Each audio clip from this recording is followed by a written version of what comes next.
I very often and very easily find myself in a go through the motions state of mind.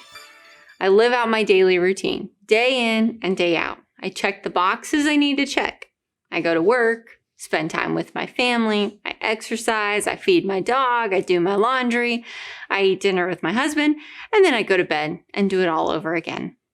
Do you resonate with this? Have you ever been in a place where you're just walking through life, but feeling like you might be missing something? Hi, my name is Lydia, your spiritual fitness coach for today. I want to take a few minutes to talk about being spiritually stuck. It's a place I've been, maybe it's a place you've been too, or maybe you're feeling this right here, right now. I want to start by saying that stuck isn't permanent. Feeling spiritually stuck isn't a place you have to be forever. It isn't a dead end. In fact, I often feel that being spiritually stuck is followed by a launch. The place that you might be stuck could soon be a launch pad for spiritual growth. But how? Ultimately, getting unstuck or finding a way to launch yourself into growth is going to look different for me than it is for you. I do know that God can and will move in each of our lives to help us during a season of stuckness.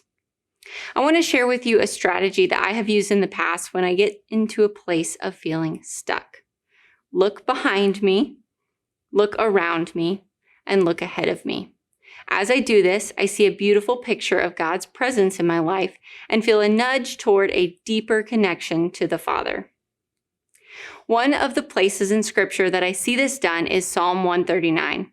As we read part of it, I challenge you to see how David is speaking in terms of behind, around, and ahead.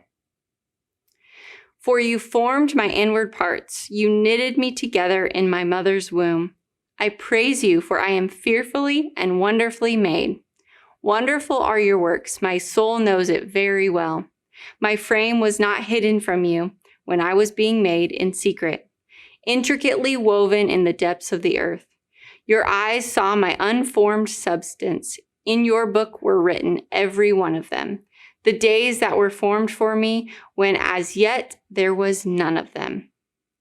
In that passage, David looks behind as he calls out the miracle of what God has done in the past, knitting us together in the womb, making us wonderful beings and creating a life for us.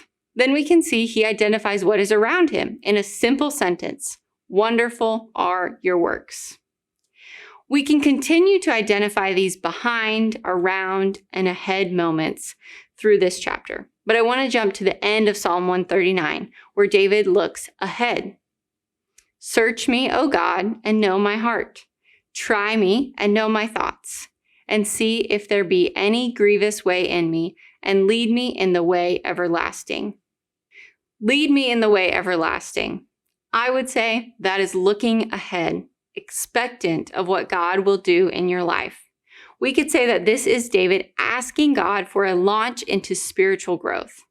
So, as we win today, our challenge is this: look behind us, look around us, and look ahead of us. Identify what God has done, what God is doing, and be prayerfully expectant of what he can and will do. You can write these down or share them with a friend. But as you do so, my prayer is that it would be a nudge toward a spiritual launch. As we look behind us at what God has done, we look around us at what God is doing, and we look ahead of us at what God will do. Let's go win today.